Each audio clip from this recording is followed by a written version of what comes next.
छत्तीसगढ़ कनिष्ठ प्रशासनिक सेवा संघ अपने 17 सूत्री मांगों को लेकर 28 जुलाई से प्रदेश भर में धरना प्रदर्शन कर रहा है। तहसीलदार और नायब तहसीलदार संघ ने संसाधन नहीं तो काम नहीं का नारा देते हुए शासन के खिलाफ मोर्चा खोल दिया है। अधिकारियों का कहना है कि लगातार अनदेखी और मांगों पर अमल न होने के कारण उन्हें मजबूर होकर प्रदर्शन करना पड़ रहा है। 29 जुलाई को मुंगेली नाका मैदान बिलासपुर में संभाग स्तरीय प्रदर्शन किया गया, जहां बिलासपुर संभाग के सैकड़ों तहसीलदार और नायब तहसीलदार उपस्थित हुए। प्रदर्शन में अधिकारियों ने बताया कि वर्तमान में राजस्व विभाग में कार्यरत अधिकारियों को संसाधनों की भारी कमी, तकनीकी अव्यवस्थाएं और प्रशासनिक सहयोग के अभाव में काम करना पड़ता है। प्रदर्शनकारी अधिकारियों ने बताया कि सुरक्षा, सम्मान और कार्यस्थल पर मूलभूत सुविधाएं तक उपलब्ध नहीं हैं, जिससे न सिर्फ उनका मनोबल गिर रहा है बल्कि कार्य निष्पादन पर भी सीधा असर पड़ रहा है। अधिकारियों का कहना है कि जब तक स्मार्ट तहसील की अवधारणा को जमीनी स्तर पर लागू नहीं किया जाता, तब तक समस्याओं का समाधान संभव नहीं है।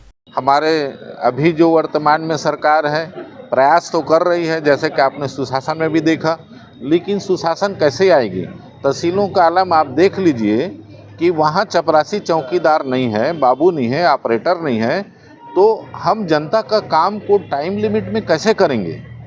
लोक सेवा गारंटी के अधीन हमारे दबाव डाला जा रहा है कि 15 दिन में आपका जातीय निवास सब एनी हाउ बन जाए, 15 दिन में, महीना दिन में, 45 दिन में नामांतरण बंटवारा हो जाए, सीमांकन हो जाए। आप ही बताइए कि हमारे पास संसाधन ही नहीं है तो कैसे सुशासन लाने के लिए हम जनता का काम करेंगे? हमारा जो ये मांग है जनता के हित में है। छत्तीसगढ़ कनिष्ठ प्रशासनिक सेवा संघ का आज संभाग स्तरीय धरना आंदोलन में हम लोग छत्तीसगढ़ कर्मचारी अधिकारी फेडरेशन की तरफ से और छत्तीसगढ़ प्रदेश लिपिक वर्गीय कर्मचारी संघ की तरफ से भी हम लोग समर्थन देने के लिए यहाँ उपस्थित हुए हैं। नो डाउट कनिष्ठ प्रशासनिक सेवा संघ की ये मांगे सब जायज़ है। बिना संसाधन के काम कैसे होगा और आने वाले टाइम में प्रशासनिक जो कसावट है वो कैसे आएगी, इसके लिए इनका ये कदम अच्छा है। हमारे पूरे संगठन का, फेडरेशन का इसमें पूर्ण समर्थन है।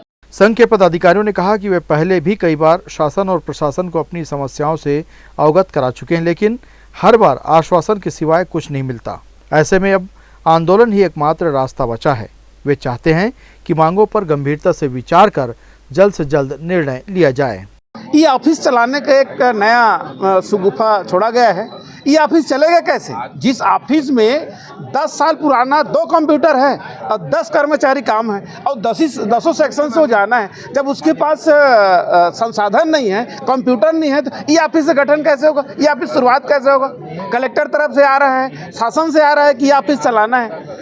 जिस टाइप के आज हमारे कनिष्ठ प्रशासनिक सेवा संघ के जो साथी हमारे बैठे हुए हड़ताल में, उनकी मांग जायज़ है। हर चीज़ का आप टाइम लिमिट कर रहे हो, 2 दिन में खाता खोलना, मतलब खाता अलग करना है, नामांतरण करना है। आखिर इनके पास संसाधन नहीं होगा तो कैसे करेंगे? हमारे प्रांताध्यक्ष महोदय ने बताया कि हम सीधे शासन के विभिन्न लोकहित कार्यों को करने के लिए जुड़े हुए हैं, चाहे निर्वाचन कार्य हो, चाहे आपात की अवस्था हो, आपदा प्रबंधन भी हमारे पास है, एवं राजस्व संबंधी विभिन्न कार्य हो, विभिन्न प्रकार के न्यायालयीन कार्य हो, दांडिक कार्य हो, एवं किसी भी प्रकार के आपात स्थिति जैसे कि ये विभिन्न धरना प्रदर्शन है और विभिन्न प्रकार के प्रोटोकॉल है और विभिन्न प्रकार की जो दुर्घटना होती है, चक्का जाम, उसमें हम हमेशा खड़े रहते हैं।